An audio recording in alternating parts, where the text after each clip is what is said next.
Oke, halo teman-teman, selamat datang di podcast perdana kita nih, podcast Hijau Muda.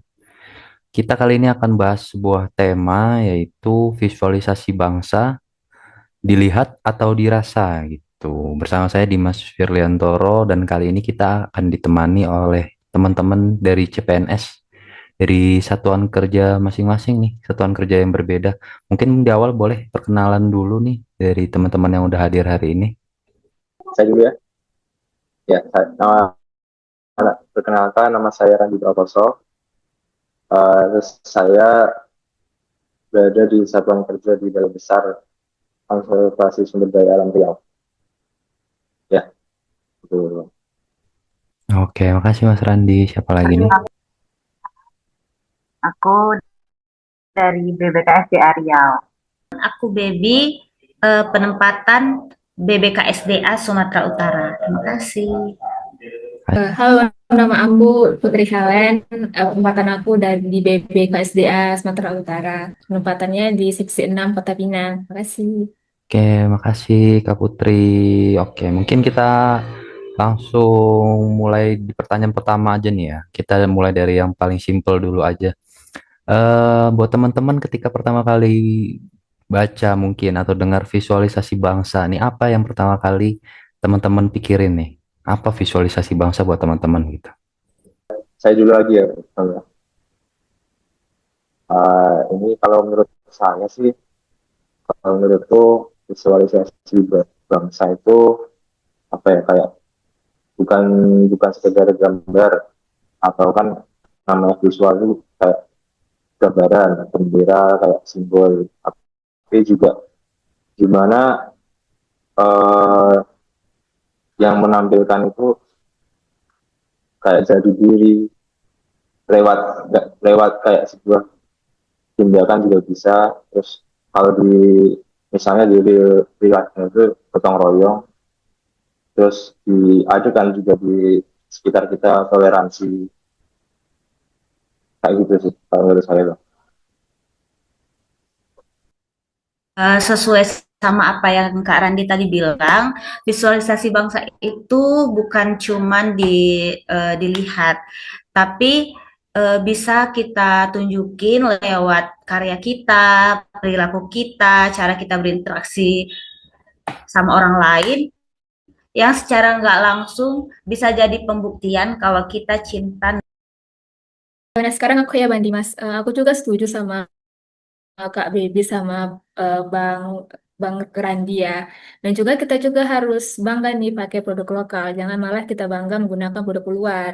Dan juga kan Indonesia ini itu kayak ya akan berbagai keberagaman, berbagai adat, suku dan budaya. Jadi kita harus menghargai keberagaman itu. Dan itu kan juga merupakan bentuk dari visualisasi bangsa. Itu Kak dari aku.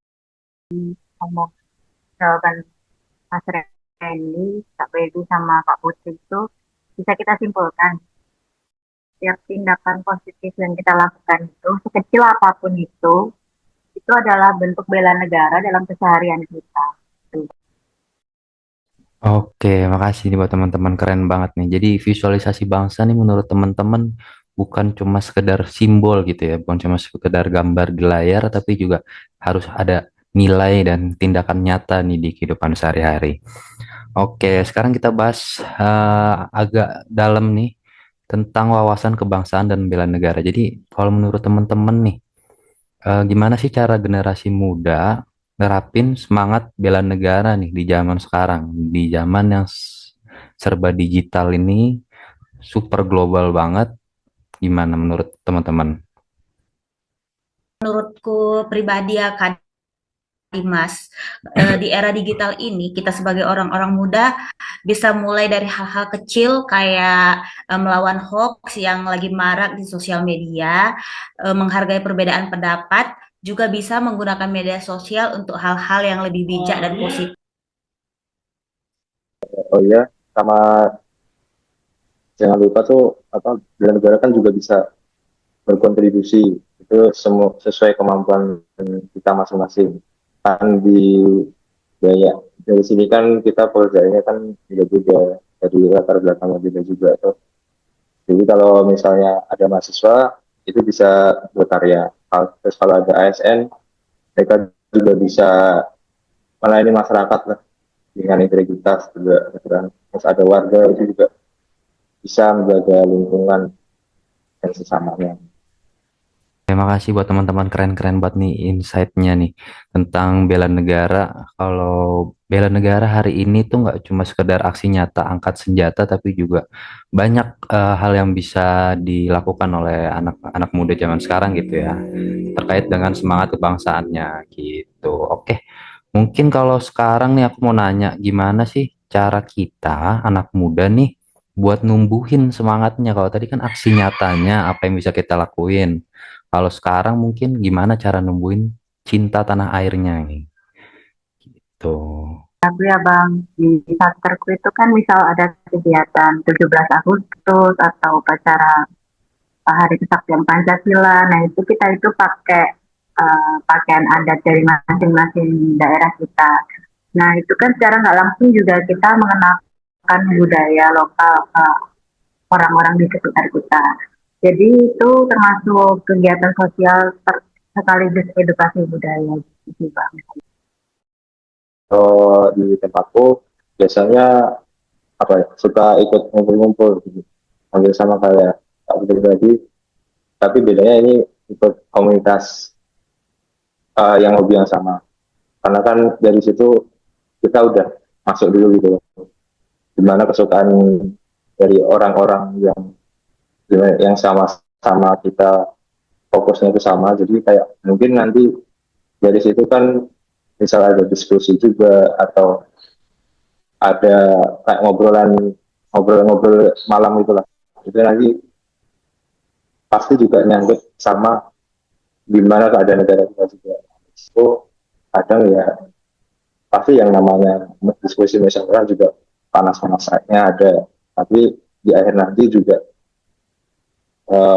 kita semua tuh lucunya bisa saling mengerti, saling ada titik temunya juga di situ. Jadi kayak eh, nggak ada yang dari situ, dari celah kesamaan hobi dulu gitu kita ambil. Dari situ kita bisa bareng-bareng gimana sih bahas negara yang umumnya tuh kayak dilihat dari luar tuh kayak kadang membosankan juga.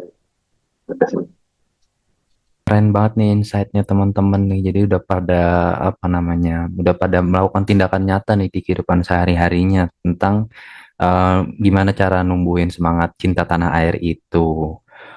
Oke, mungkin sebelum kita tutup nih, ada dari teman-teman mungkin yang mau nyampein satu kalimat aja nih, yang mau disampaikan ke generasi muda Indonesia sekarang. Dari aku buat generasi muda sekarang kayak cinta tanah air itu emang bukan sekedar slogan. Oke ini nggak? Nah, tapi itu sebuah tindakan yang nyata. Jadi kalau kita mulai dari yang kecil itu wajar ya. Kan sekarang zaman sekarang juga banyak yang nggak begitu ya kayak peduli sama negara kan banyak. Tapi kalau kita mulai dari hal yang kecil dulu, pasti nantinya bakal lebih bisa. Gitu. Kalau dari aku untuk teman-teman generasi muda, jangan pernah malu jadi orang Indonesia. Kita punya banyak budaya yang kaya dan luar biasa. Tugas kita menjaga itu semua dengan baik dan penuh rasa. Ya, aku sih Bang terus belajar, berinovasi, dan berbuat baik. Karena itu juga bentuk dari bela negara yang sesungguhnya. Dari aku sendiri Bang, Indonesia itu kan merupakan rumah kita bersama. Jadi ayo kita sama-sama rawat dengan semangat kebersamaan dan kasih sayang.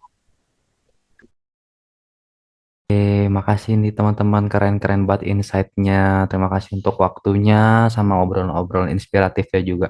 Jadi semoga semangat kebangsaan ini bisa tersampaikan ke generasi muda dan juga bisa diaplikasikan nih buat anak-anak muda Indonesia hari ini.